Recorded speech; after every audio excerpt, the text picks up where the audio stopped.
Il y a une très grande différence entre s'intéresser à l'ensemble des astres, des planètes,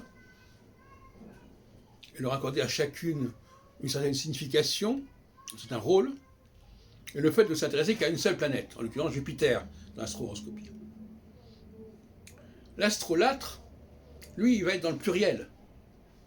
Et d'ailleurs, en hébreu, on appelle ces astrolâtres les Ovdei Kochavim, c'est-à-dire les adorateurs des étoiles, des planètes, ou Mazalot.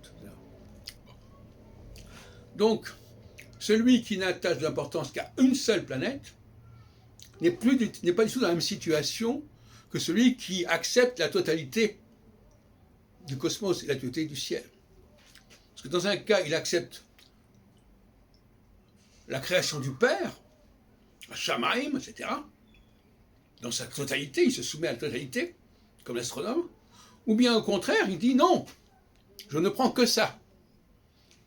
À chacun selon ses besoins, à chacun selon ses capacités. Voilà. Je ne prends pas plus que ce dont j'ai besoin. C'est tout à fait différent comme possibilité. Le rapport au cosmos n'est pas du tout le même. À partir du moment où je sélectionne, à partir du moment où je choisis,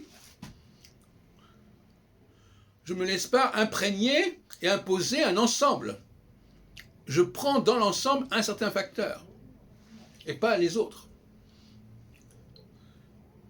Et ça, c'est encore un des avantages majeurs de l'astro-horoscopie, c'est qu'elle ne saurait se confondre avec une astronomie qui idolâtre et astrolâtre l'ensemble du cosmos.